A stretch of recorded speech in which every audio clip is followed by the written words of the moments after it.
David Kertzer has studied and written about Italy, the Catholic Church, Nazism, communism, and fascism for over 40 years.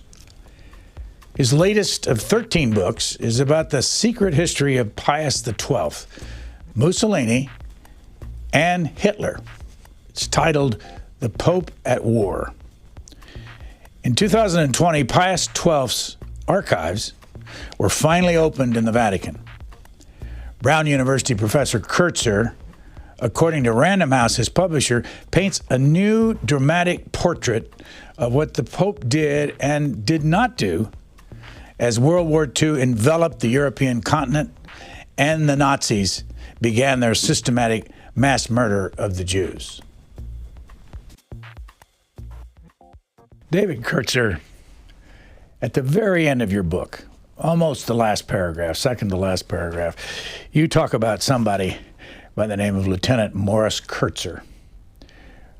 Who was he, and why did you kind of tell us about that at the very end? Well, Morris Kertzer was my father, and he's perhaps the reason I became interested in this. From the time I was a child, I heard stories of his wartime experience. He was a rabbi, and he was a Jewish chaplain with the U.S. Army in World War II. And with the U.S. troops that landed at Anzio, which was in early 1944, they were sent there to try to break the German hold on Rome, which together with other Allied troops, they did at the beginning of June 1944, so a few months later. So I grew up hearing stories about his experience in the war, and particularly in Italy, and more than anything else, really, the dramatic liberation of Rome. And of course, coming from a Jewish point of view, from the Jewish chaplain, the freedom for the Jews who, over the previous 9 months of German occupation, had been subject to being sent off to Auschwitz and death.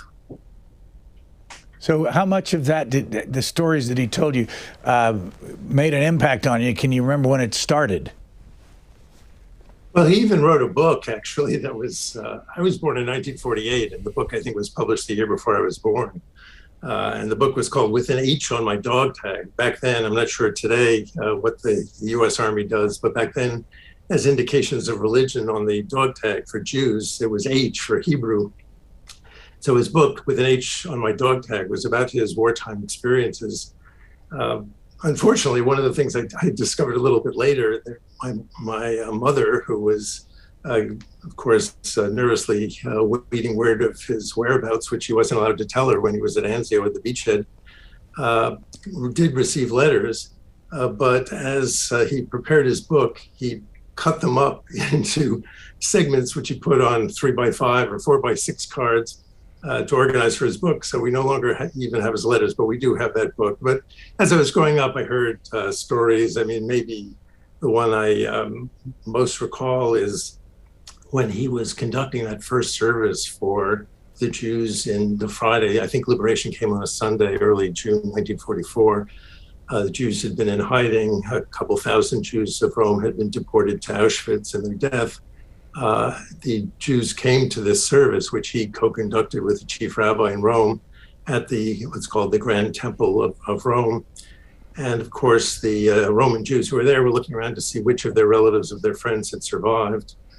And one American GI, there were also a couple hundred Jewish American GIs there, came up to him before the service and explained that he was actually a Jew from Rome who, with the racial laws, the anti-Semitic laws that had been put in effect in the late 30s, had been sent by his family to New York, had subsequently enlisted in the U.S. Army, was with the U.S. troops that liberated Rome, but now was worried that his mother might not have survived. Perhaps she was one of the ones who had been sent to Auschwitz. And so asked my father, could he make an announcement to ask for whether his mother was present? There were over 1,000 people there. My father said, well, he couldn't do that because there were so many cases and it would interfere with the service. But if the soldier in his American uniform stood next to my father at the beginning of the service at the altar, he was sure this soldier's mother would recognize him if she were there. And in fact, as the service was about to begin, there was a shriek from the congregation, and it was this soldier's mother who came racing up and embraced him. So one of my earlier recollections is a drawing that some artist at the time had done of my father standing there in his soldier's uniform next to this younger soldier who was being embraced by this older woman, his mother. So how much of your writing, and I counted 13 books, including this one, and maybe more, did your father get a chance to read? Well, sadly, my father died in 1983. And my books, although I've worked in Italy, and certainly his influence in my decision to work in Italy and working on questions of politics and religion in Italy, I've done this throughout my career. But I only turned to subjects that also related to the Jews in Italy after his death. And so the first book I really published related to this was a book called The Kidnapping of Edgar Mortara, and that was a number of years after his death. That book, by the way, was supposed to be made into a movie by Steven Spielberg. Has that ever gotten there yet? No, sadly, it keeps being postponed. There's a wonderful screenplay for it written by Tony Kushner. And Tony and I are in regular conversation, and we're still hoping that Spielberg will make the film, but it keeps being postponed. Before we get to Pope Pius XII, let me ask you briefly about Pope Pius IX that you wrote about. Why did you write about him? When did he live, and what impact did he have on this story? Well, Pope Pius IX could be said to be the most consequential pope or papacy in at least modern church history. He was also reigned the longest of any pope in history from in the mid-19th century. He became pope in 1846 when Italy was still a patchwork of different states. I mean, most people seem to think of Italy as having been around for hundreds of years, but Italy as a modern nation state only dates to 1861. Before that, the peninsula of Italy was divided into all sorts of different states, but right along the middle of it, and blocking any potential unification, were the papal states, which for 1,000 years had been ruled by a pope. And it was under Pope Pius IX that the emerging Italian nation and its military conquered the papally ruled papal states, including Rome. And the Pope pronounced himself a prisoner of the Vatican and called for excommunicating all the leaders of Italy. This was also the Pope who called for what came to be known as the First Vatican Council and had it pronounce the principle of papal infallibility, which before that had not been an official principle of the Catholic Church. Pope Pius XI you wrote about. What was his impact on all this? Well, I wrote a book called The Pope and Mussolini, which came out, I think, in 2014, which was subsequent to the opening of those archives by the Vatican for that papacy. The significance there is Pius XI came to power, came to the papacy in 1922, the same year that Mussolini became the head of the Italian government. And it was Pius XI who crafted basically a deal with Mussolini. Mussolini, who didn't have a religious bone in his body, but saw the advantage to him of having an ally in the church in the deeply Catholic Italian country. And so, although he initially had some suspicions about Mussolini, Pius XI was willing to make a deal. And the result was, among other things, the establishment of Vatican City as a sovereign entity, and also the ending of the separation of church and state in Italy, which had been one of the founding principles of the Italian nation several decades earlier.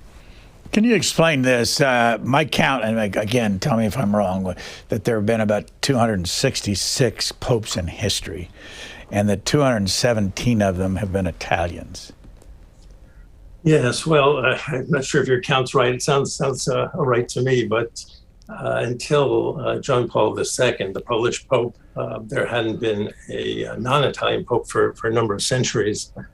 And certainly by the time we're talking about in the mid-20th century and up into the war years, the church was totally dominated by Italians, and the Curia, which is the central administration of the church, led by a couple of dozen cardinals, was almost totally Italian. So you had Italian popes and Italian cardinals running the church. So it was very much an Italian affair. After I read your book and preparing to chat with you about this, I took out a piece of paper and I put on that paper in the middle Pope Pius XII. And then around it, I put Germany on the left, Italian in the center, Italy in the center, Russia on the right. And then at the top, I went Nazism, fascism, communism, and at the bottom, United States of America and capitalism. The reason I mention this is in order to understand what was going on, I want to ask you first, if you are Pope Pius XII sitting in the Vatican, number one, how big is the Vatican? Not the structure, but the city or the nation state or city state. And what does the Pope see back in World War II in 1939? Well, Vatican City itself is postage stamp in size. It's a little bit over 100 acres. The Pope is there surrounded, as we're talking, by Italians. There are about 24 cardinals of the Curia, which makes up the central administration of the Vatican. 23 of the 24 are Italian, one is French. He himself is Roman. He's from what's called the Black aristocracy, the elites who in Rome were closest to the popes over the decades and over the centuries. Both his father and his father's father were closely identified with the popes of the time, and he had a kind of meteoric career in the church. He never had a pastoral role. He, from early on, entered the central administration and Secretary of State. He had spent 12 years as papal nuncio or papal ambassador to Germany. So from 1917, for the last days of World War I, till 1929, he had actually been in Germany, became fluent in German, was very close to the Catholic German elite, especially the conservative elite. In 1939, so he's someone who is quite well versed in the world politics as a result of this experience. He's also very bright. He speaks several languages.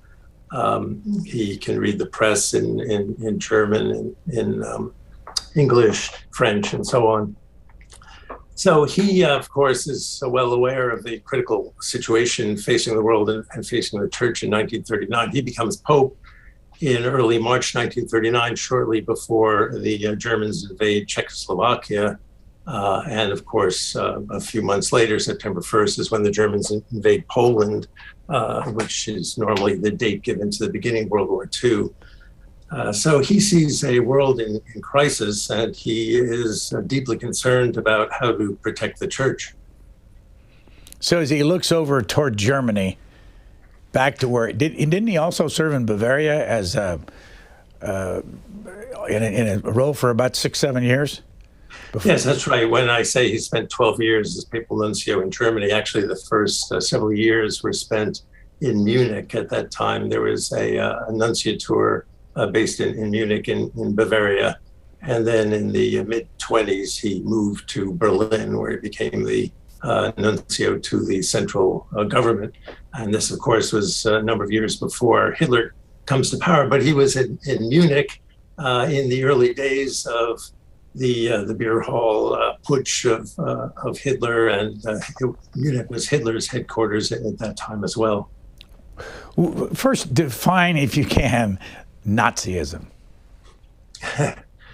Well, Nazism, of course, is short for National Socialism, and was the doctrine of Hitler and Hitler's party. Hitler, in the aftermath of World War I, there were several kind of contestants among the super right-wing groups forming in Germany. National Socialism under Hitler's leadership was one. It would eventually win out among all the other right-wing groups. It was based on a deeply nationalist theory, a theory that World War I had been a time of betrayal, when the German army was betrayed, when it should have gone on to victory, when the Versailles Treaty that brought an end to it was totally unfair, and that the German greatness had to be restored. And of course, that the great enemies, World War II, were Jews and the communists. Is there any doubt that Pius XII would have known how Hitler thought in those days when he was in that country, and would he have known him? He did not know him personally. Perhaps he saw him somewhere, but he had no contact. He certainly would have had no love for Hitler or his party. He was close to, the Pope was close to various conservative Catholic elites. But from his point of view, Hitler would have been seen as a kind of common rabble-rouser. Going to Italy, what's the difference between Nazism and fascism? Well, from the Pope's point of view, there's a huge difference. So there are kind of two questions, but in terms of the Pope, and I think this is a common mistake people make, they think that the attitude of the Pope, of the Church, toward the two totalitarianisms was the same. It was not at all. The Italian fascism had made this deal with the Vatican, with the Catholic Church, such that the Italian state, sometimes this is referred to by historians as a clerico-fascist state. Every fascist group had youth groups or adult groups or militia groups had a Catholic priest as a chaplain, and the Catholic clergy were given positions of honor. So this was very different than the situation in Germany and with Hitler, with Nazism, where from the Pope's point of view and the Vatican's point of view, the attempt was being made to whittle away the influence of the Catholic Church and instead, for example, replace Catholic parochial schools for children with state schools that would, instead of teaching Catholic religion, teach the idolatry of the state and the doctrine of Aryan supremacy. So you said Mussolini was a head prime minister in Italy during the time. How well did Pope Pius XII know Mussolini? Well, he didn't have personal relations with him. In fact, I don't think he ever really met him when he was Pope, partly because Mussolini he only met once with a Pope while he was head of the Italian government, and that was in 1932. He didn't like being seen next to the Pope because he was afraid it would kind of eclipse his own charisma and his own magnificence. So he never felt comfortable around any clergy, let alone popes. Pius XII visited kind of famously the Italian king not long after becoming Pope at the end of 1939, but never paid a visit to Mussolini. By the way, what year did the Vatican become totally independent as its own country? It was 1929, the so-called Lateran treaties between the fascist government, actually directly negotiated by Mussolini himself with the Vatican, led to the establishment in 1929 of Vatican City. So in 1939, when Hitler invades Poland, a very Catholic country, what does the Pope have to say about this? I think this is one of the common errors people make in the controversy over the silence of the Pope during the Holocaust, the Pope's failure ever to condemn the Nazi attempt to exterminate the Jews of Europe. Because the controversy over the silence of the Pope during World War II really began with the German invasion of Poland, which, as you mentioned, was a heavily Catholic country. And not just that, but that among the enemies that Hitler and the Germans saw in their invasion was the Catholic clergy in Poland, which was seen as a font of support for Catholic Polish nationalism. And so in the September 1939 Nazi invasion of Poland, among people who were seized were Polish priests, hundreds of whom were sent to concentration camps. And at this time, the Catholic hierarchy, as well as the political leadership of Poland, began to plead with the Pope to speak out and condemn the German attack on Poland, and the Pope refused to do so. You pointed out that the curia that led the church with the Pope had 23 of 24 Italians on it back in those days. What was their attitude toward the Jews? Well, the church had for centuries demonized Jews, and church publications, including those overseen by the Vatican in the decades preceding World War II, were filled with vilification of Jews who were seen as seeking world domination and not being loyal to the countries in which they lived and so forth. So there were, in general, obviously there's some exceptions, but in general, views toward Jews, and this is now speaking until really the radical change the church saw with the Second Vatican Council, initially under Pope John the 23rd, who was Pius XII's successor. In these years, the attitudes toward Jews was very negative. So as I look at my piece of paper, on the right-hand side is communism, and of course Stalin. Back in 1939, as the Pope sits in the Vatican looking around the world and toward the Soviet Union, what's he seeing there, and what's his attitude about Stalin and the communists? Yes, well, this is, of course, very important to the Pope and looms large in his thinking, the fear of communism and the spread of communism. You have to realize that it was only in 1917 that communism came to power with the Bolshevik Revolution in Russia and then spread through the Soviet Union.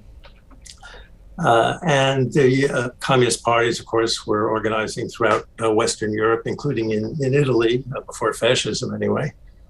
So that the Pope, Pius XII, had kind of been socialized into seeing communism as a great enemy of the Catholic Church, as this atheistic theory of government that would take away the ability of the church to perform its functions as the church saw it. So this would loom very large in his thinking throughout his papacy and certainly throughout the years of World War II. So again, if on the definition side, give me another little bit on the difference between Nazism, fascism, and communism. If you lived under those three isms, what are the primary differences? Yes, on the one hand, those three are sometimes put together by scholars and others as three variants of totalitarianism, referring to the fact that these are not only authoritarian governments, but ones which seek to control every aspect of people's lives, even various private aspects, so not being a difference between really the public and the private. All should be under the control of the state. But of course, there are considerable differences. On the one hand, communism being at least in theory, based on Marxist principles of the dictatorship of the proletariat, of the need for doing away with inequalities in society and putting all major ownership under the state.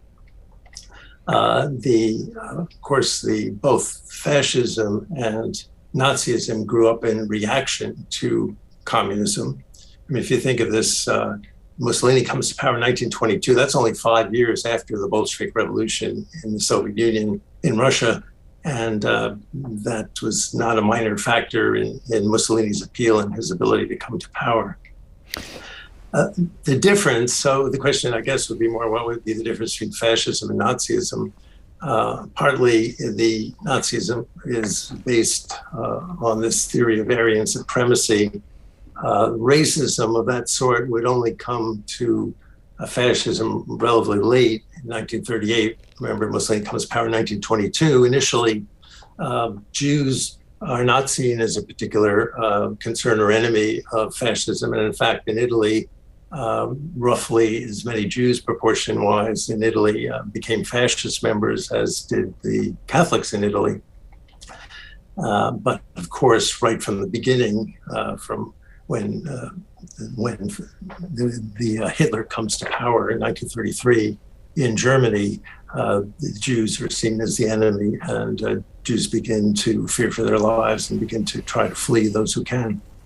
I'm a numbers guy, and so I look at the population in Germany back in those days of 69 million, population in Italy 45 million, population in the Soviet Union 205 million. population of the Vatican 800, population of the United States 130 million. The reason that I ask you this is that there are only 15 million Jews in the entire world. Back then there may have been a few more before the Holocaust. But what have you discovered in your studies all these years about why people hated Jews? Well, I mean, I think talking about numbers is significant to understand the Holocaust, World War II, and the countries we're talking about. I mean, Poland, for example, was about 10% Jewish. There were over 3 million Jews in Poland. Germany was perhaps 1% Jewish, and Italy was only 0.1% was Jewish. So, the question of why in these countries, in a country like Italy or even Germany, where 1% of the population is Jewish, Jews could be seen as such great threats to the public order and the commonweal. But as you suggest, anti-Semitism has been around for many centuries. And partly it seems to be the difficulty people have of dealing with otherness. In Europe, once Christianity became dominant, the notion that there could be another religious group was one that many found it very difficult to accept. Also, people seem to have a need for a scapegoat, and Jews have become a convenient scapegoat for various social ills over the centuries. I mean, the apparent conflict in the notion that Jews were being attacked both for being agents of communism and being fonts of big capitalism seems not to have bothered people at the time. These were common beliefs. On my paper, last and somewhat important, is the United States of America. FDR's president. Capitalism is what the country's living by. And today, the figures show that almost 3/4 of the Vatican's money comes from the United States. That there are about 17% of the population of the United States that are Catholic. What is the Pope back then seeing when he looks across the Atlantic to the United States?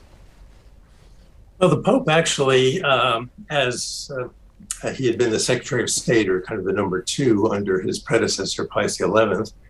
And just a couple of years or so before becoming Pope, or a little over a couple of years before, had actually traveled to the United States and spent a couple of months traveling around throughout the country and, in fact, meeting with President Roosevelt.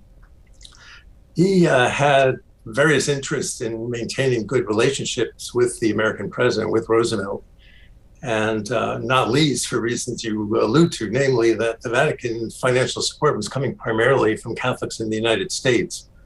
So when we talk about the Pope's attitude during World War II and the kind of position he was willing to take, certainly he didn't want to do anything that would antagonize American Catholics. So this certainly was on his mind. And he thought of himself as having a very strong, good relationship with President Roosevelt. And Roosevelt himself, just before the war begins, decides to send his own personal emissary to the Vatican, because at that time the U.S. did not have diplomatic relations with the Holy See and hadn't for many decades. The Protestants who dominated the Congress wouldn't allow it.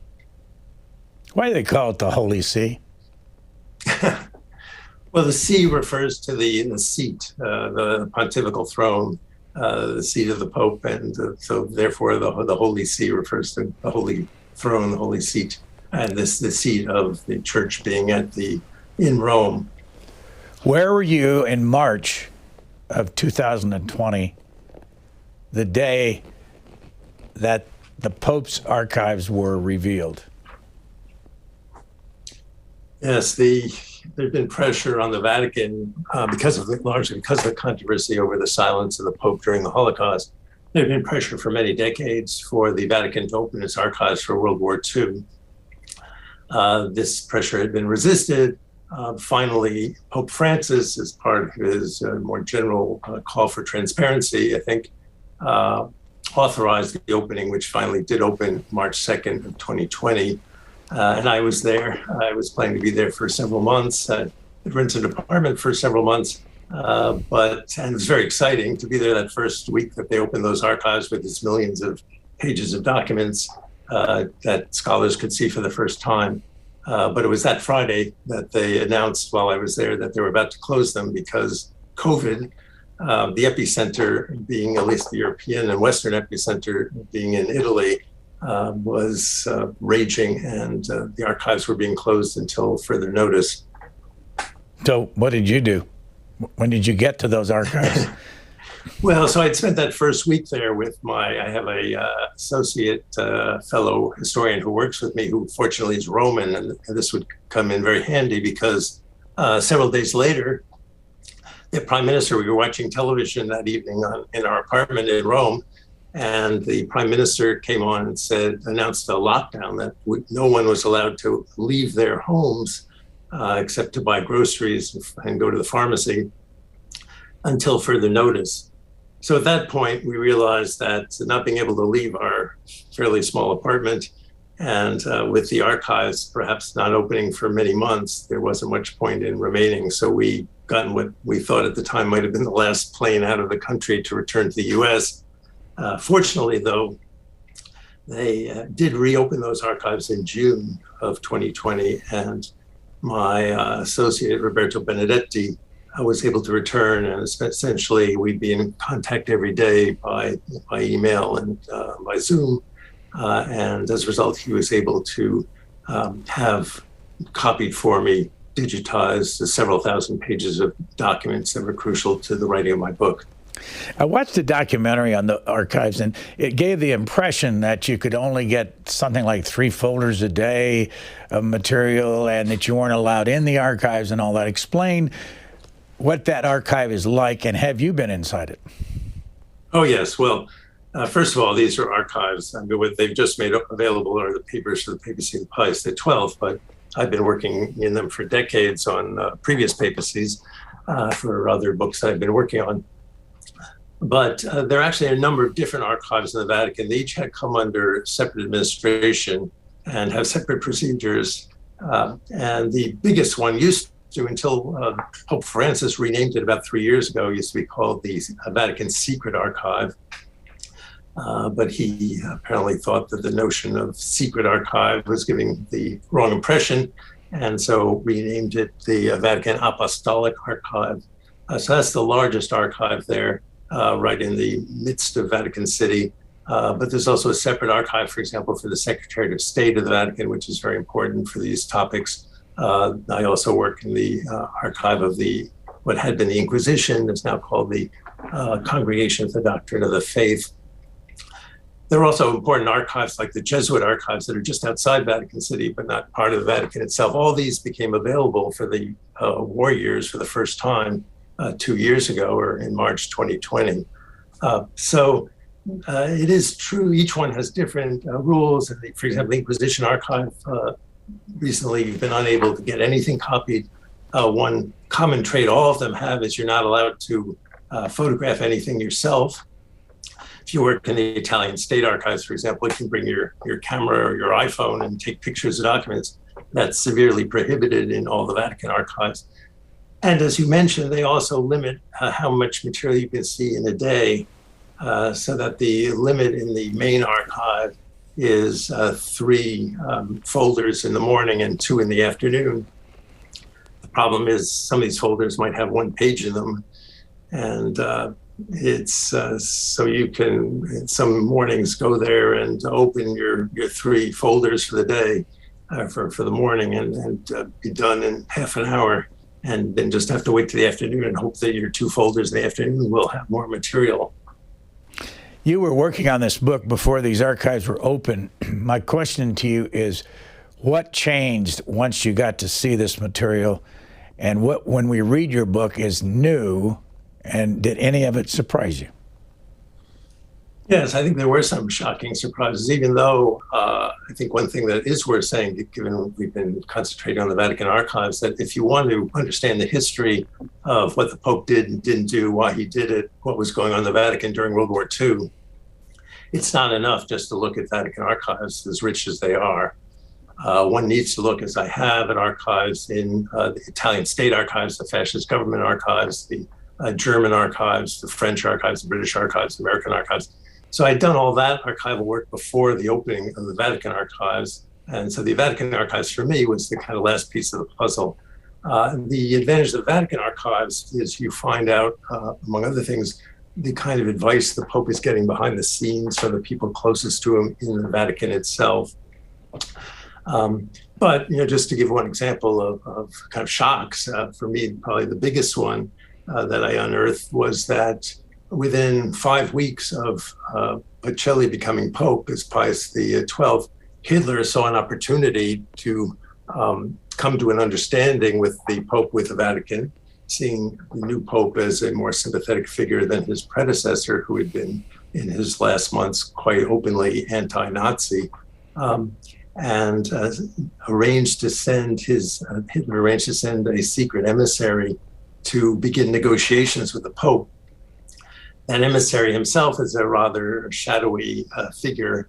He's a prince, actually a great grandson of Queen Victoria of England, and he began these negotiations within a couple of months of the Pope becoming Pope, and we amazingly, and this is the most shocking finding I think I ran into in the Vatican, and kind of amazed that before my book, no one else came across it and published it before my book came out, but I was fortunate in that.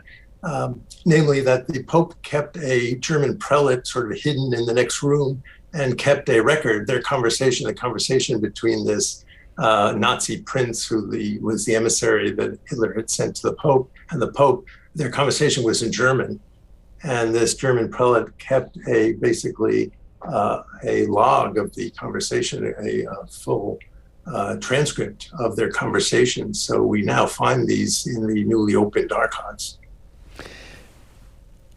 If you go to the Pope Pius XII and you go to Wikipedia, and I assume as a longtime college professor, when I say Wikipedia, you didn't wince, but I wouldn't be surprised if you did. But I want to read you a paragraph or a couple of sentences that they have up to near the beginning of Pope Pius XII, and just get your reaction as to the accuracy of this.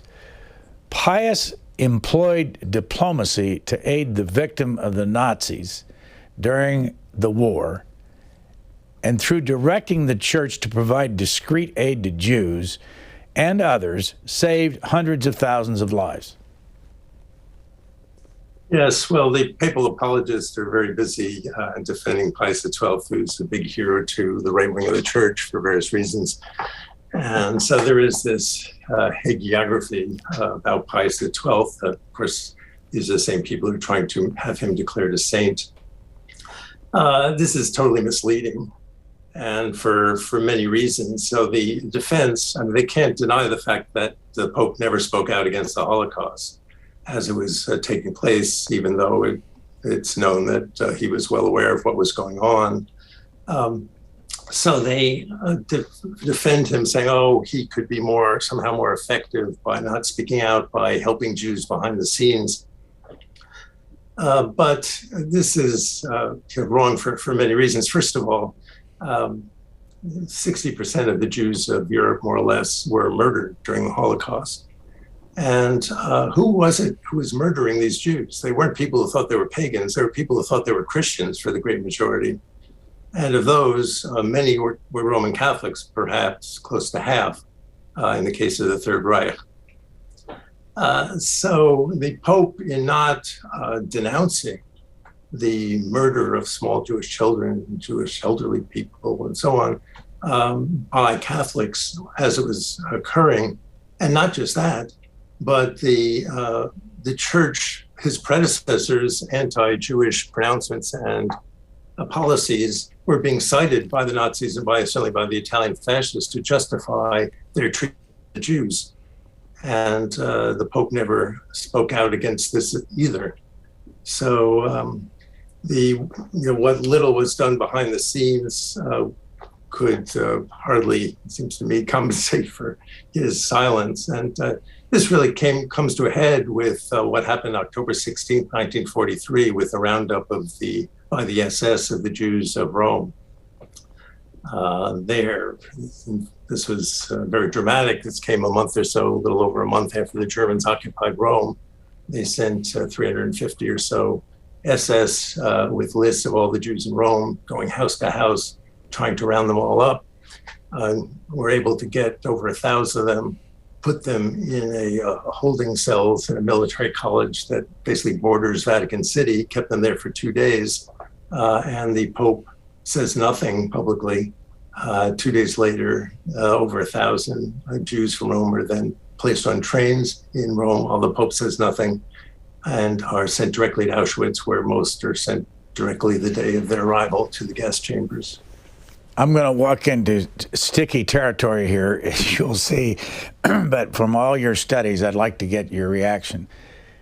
Jesus, when he was on the earth for 33 years, was known as a humble man, walking about just ordinary people and doing all kinds of things. Why is it that the church, over these many years, has developed to having a single person at the top of the church who rides around in a special chair carried by the guards of the Vatican?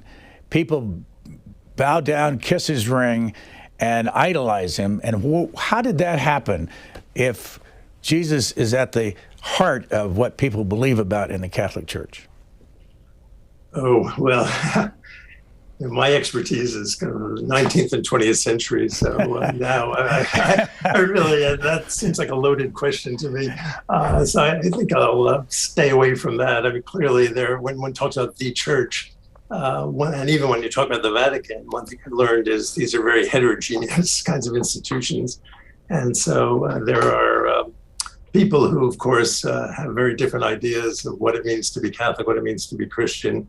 And the papacy, I mean, certainly one thing one could say about this from a kind of historical point of view is that this is a very long-term trend in the church to centralize power in the Vatican in Rome and then in the person of the Pope. This didn't just happen overnight.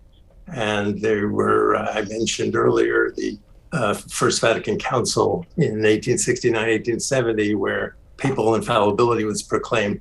But there were a lot of bishops who were opposed to this at the time and thought that Rome was making a kind of power grab, that the abilities, the independence that bishops traditionally had throughout Christendom was being taken away by an attempt by the Vatican, by the Central Church, and by the popes to take on all power themselves. So this has long been a kind of bone of contention within the church.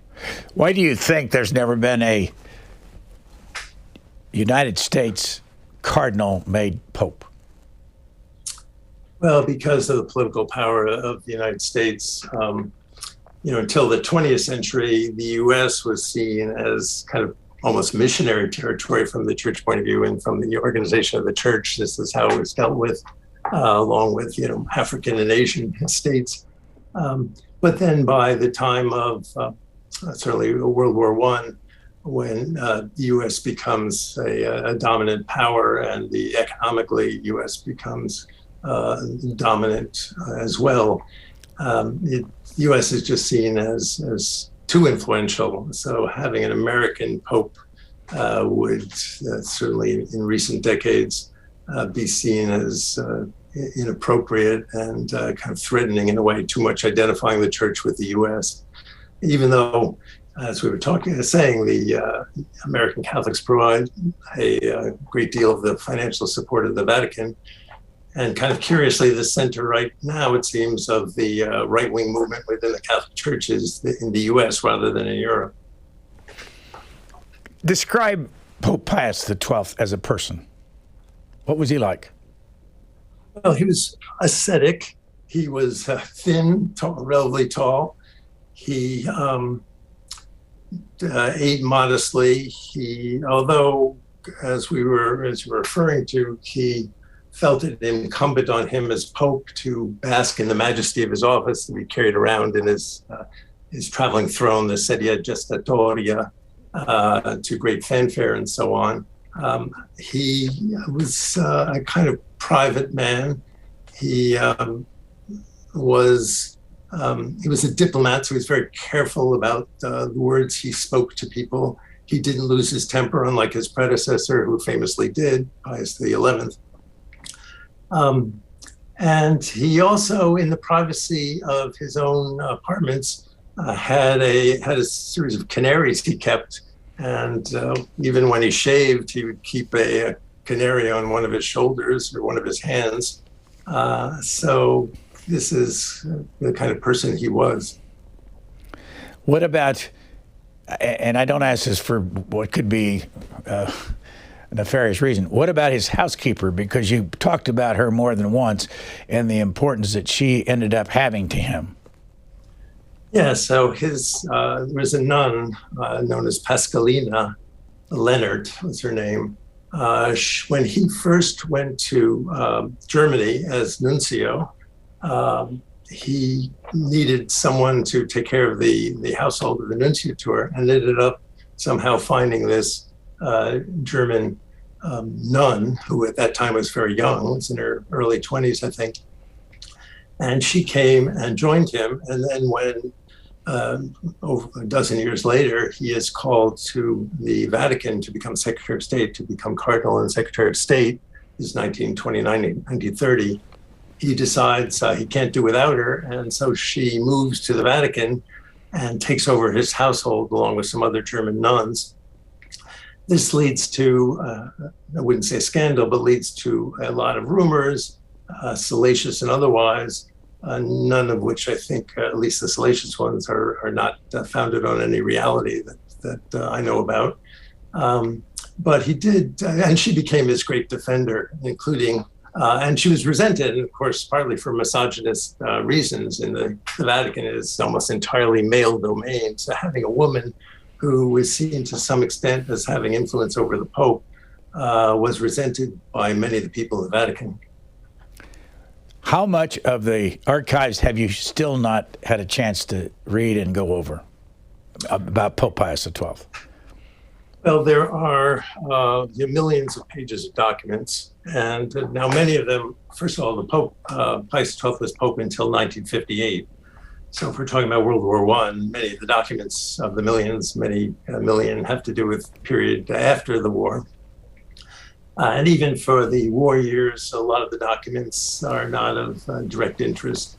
But one of the things that you need to keep in mind is not all the documents have yet been fully processed. So for example, the apostolic delegate in Washington, that is the papal emissary in the United States, their files have only partially been processed and partially even sent over from Washington to the Vatican.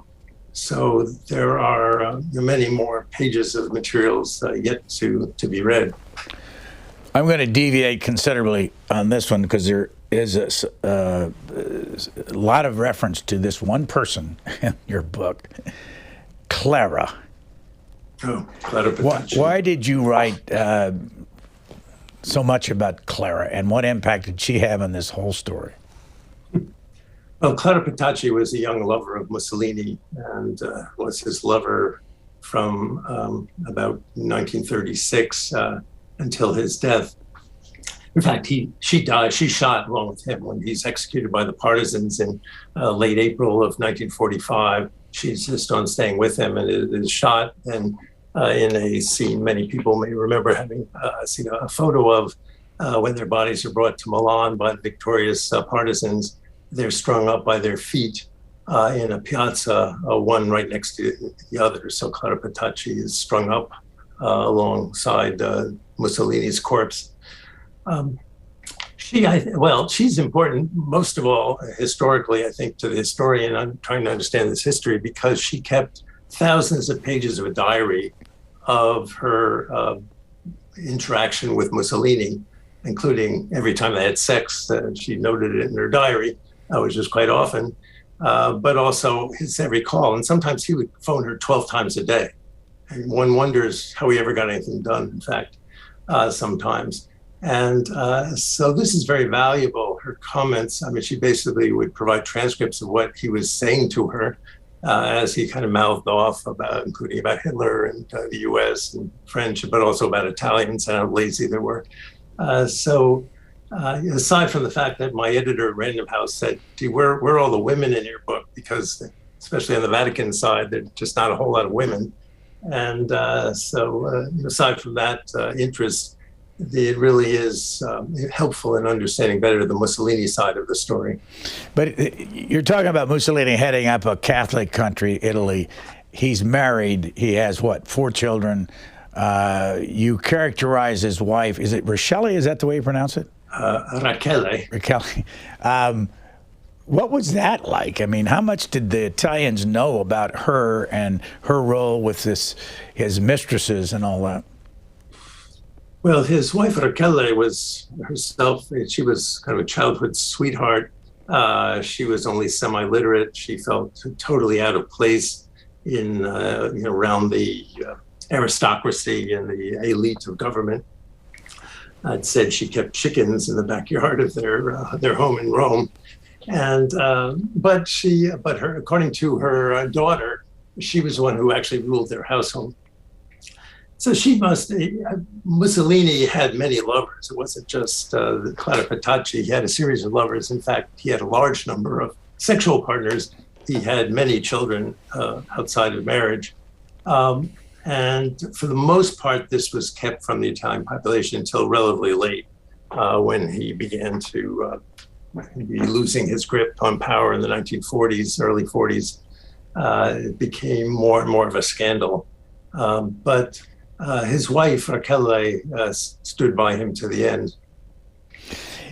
We've known a lot in the years past about Hitler's control of the media. What about the Pope's control of the media when he was there for those 19 years, and also Mussolini's control of the Italian media? Well, Mussolini totally controlled the Italian media after 1925, 1926. So he comes to power in 1922. The first few years are actually still other parties. There's still opposition press, but he's able to solidify his dictatorship really in the mid-1920s. After that, you could not publish any criticism of the government or anything that Mussolini didn't want to see published. One exception was actually the Vatican itself, because the Vatican had its own daily newspaper, L'Osservatore Romano, it's called, and that was not directly subject to fascist censorship. However, if they wanted to sell copies of it in Italy, if they published things that that Mussolini didn't like, he would basically arrange for fascist thugs to beat up vendors and seize and burn copies, even of that publication of the Vatican. Describe Mussolini as a person. Well, Mussolini, he was, I think, about 5'6", kind of barrel-chested. In his very later years, he looked rather sickly and frail, but certainly in his heyday, he liked to be seen in various athletic poses, driving his motorcycle with goggles, riding his horse on a ski slope with bare-chested. Often these photos wouldn't show him with skis because I don't think he knew how to ski, but he liked to somehow to be photographed that way. So he liked to project this kind of He-Man image. He'd be photographed helping with the harvest, getting the hay with a pitchfork and this kind of thing. So this was the image. And then they would put various of his sayings throughout the country on sides of barns and houses. He was known as the Duce, which recalled part of what he tried to do was model himself on the ancient Roman leaders and a kind of ancient Caesar. On the walls, they would have writings like Mussolini, sempre ragione, Mussolini is always right, and various kinds of military slogans as well. So this was the image he tried to portray. I want you to go back to the death of Mussolini, because Mussolini died within 2 days of Hitler back in 1945. But you tell the story in your book exactly how they killed Mussolini and his friend Clara. How did that happen? Well, as the Allies were moving rapidly north, finally they'd broken through. They'd been held up in the mountains between Florence and Bologna in the winter of 44-45, but then in the spring they broke through. As they were approaching Milan in the north, Mussolini made a last kind of futile attempt to arrange some sort of deal that would save himself and his fascist cronies, but at that point the Allies and the resistance in Italy was not willing to make any kind of deal other than call for unconditional surrender. So he ends up, just as the Allies are about to arrive in Milan, fleeing from Milan and going north, apparently trying to get over the border into Austria or Switzerland. And he joins a German group of soldiers that are fleeing, and wears a disguise, wears sunglasses, and actually wears a German military uniform. That column of German military is stopped by a group of partisans along Lake Como in the extreme north of the country, and they recognize Mussolini. They are able to seize him, but the local partisan leader is shocked that he has Mussolini in his hands and doesn't know what to do with him. They find Clara Pittachi, his lover, with him, and so they have both of them. So the partisan leader sends word to Milan, to the leadership of the resistance, the Italian resistance, the so-called Committee of National Liberation, to ask what is to be done with this man. And the next day, he gets the reply, which is he should be executed on the spot. So they take out Mussolini, and who at this point is kind of a pathetic figure, and his young lover, she's now in her 30s, and take them to a place along a wall, line them up, and shoot them. Actually, Clara tries to protect her lover, but is unsuccessful, and they're both killed. The next day, they're brought down to Milan, where a group of other fascist leaders, bodies are taken, who've been similarly dispatched over the last day or so. And the angry crowd there spits at them, hurls insults at their bodies, in some cases actually shoots bullets into them, until it's decided to lift them up by their feet from a scaffolding over actually a gas station in this piazza, where Mussolini, who's bleeding, and actually parts of his brain is coming out of his head as he's being held up by his feet. And Clara Pittachi, a priest, had sort of taken pity on her and worried about her modesty before she's strung up, ties her dress around her legs so it won't fall down and expose her private parts. By the way, I just want given what you've had to say about Pope Pius XII and all that, and we talked earlier about what the Catholic Church says in referring to what you've been saying and others, I found, just if somebody's interested, a very strong defense of Pope Pius XII on YouTube called Pope Pius XII and the Holocaust 2018 for anybody that's interested in getting another view of this, which is very strongly pro-Vatican. What's been the reaction to you and all of your books that you've written by the Catholic Church, and have you been criticized because of your Jewishness? Well, when you say the Catholic Church, again, the Catholic Church is it's very large, of course, but also a heterogeneous institution. And there are certainly those, including in the Vatican, who've told me how much they appreciate my work. And but that said, it's been, from my point of view, rather disappointing, the reaction of the Vatican to this latest book. It came out around the same time it came out in the US, in early June, came out in Italy, the Italian edition. And shortly after that, the Vatican daily newspaper, in something that was then picked up by the daily newspaper of the hierarchy of the Catholic Church in Italy, published a full-page denunciation of the book. And from my point of view, I wrote a response, but it was filled with misrepresentations. And it just showed the inability or the refusal, really, of the Vatican to come to terms with this history. I think it's important when you say about the reaction of the Church to realize that the Roman Catholic Church in a number of European countries has begun to come to terms with this history. Most recently, I think the German episcopate, the hierarchy of the Catholic Church in Germany, issued a statement, I think a year or two ago, in which they recognized the fact that the Catholic clergy in Germany had supported the war, had never denounced the extermination of the Jews of Europe being done by Germans at the time, and basically called for coming to terms with this and for forgiveness. Neither the Vatican nor, for that matter, the Church in Italy has been willing to do anything like that. You mentioned earlier about Pope Pius XII, and the Church is on the road to getting him sainthood, although he's not gotten there. But Montini, who was a cardinal and then the Pope, and also Roncalli, who was a cardinal and the Pope, both have been made saints. What's the holdup? I know there's a several-step process, and he's now venerable, whatever that means. Why no sainthood?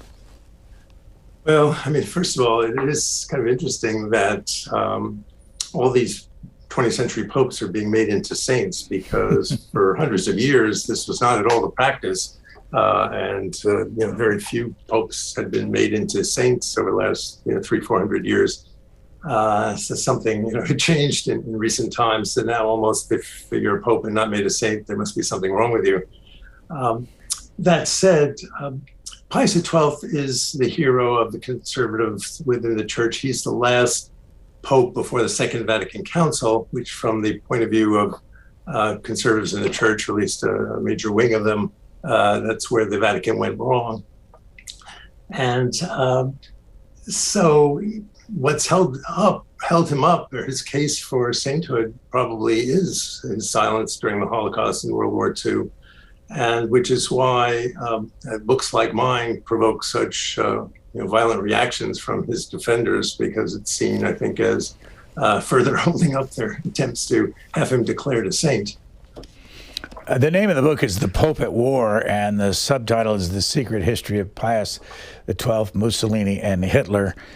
David Kertzer, how many years have you been associated with Brown University? Well, when you say associate, I've been on the faculty of Brown University for 30 years, but I was actually an undergraduate there and then went away for 23 years before I came back as a faculty member.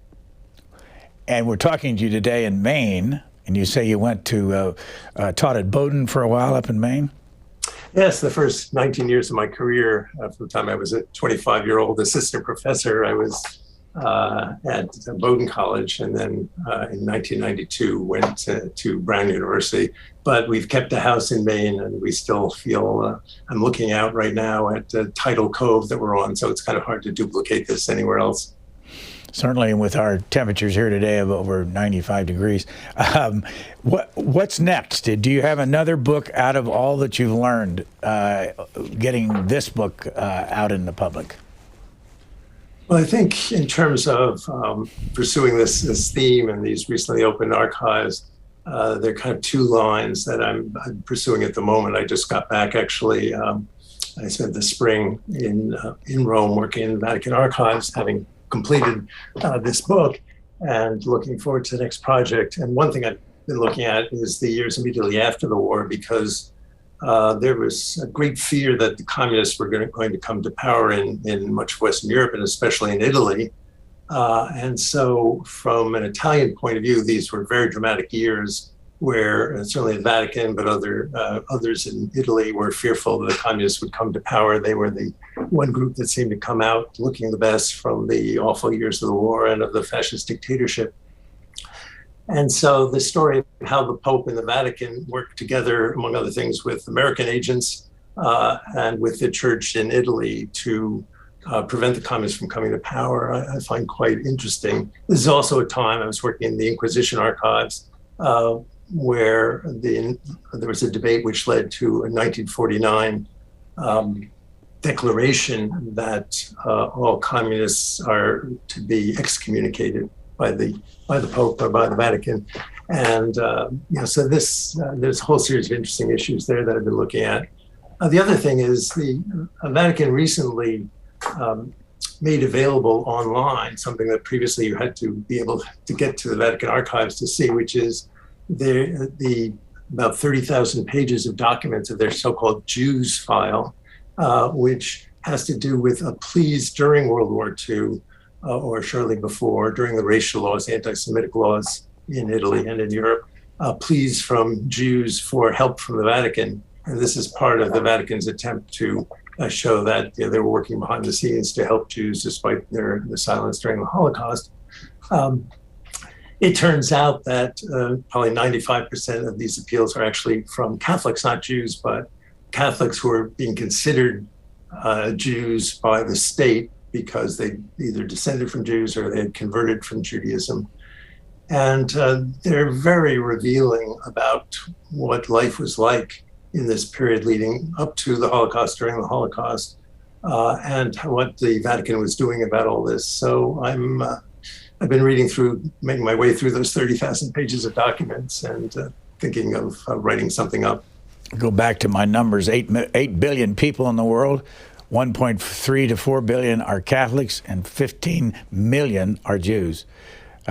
Keep those numbers in mind as we close out here. David Kertzer, professor, Brown University, and author of some 13 books, and the latest is called The Pope at War. We thank you very much. Thanks for having me. Thanks for listening. Please rate, review, and subscribe to this podcast wherever you get your podcasts. We would love to hear from you. You can email us at podcasts@c-span.org.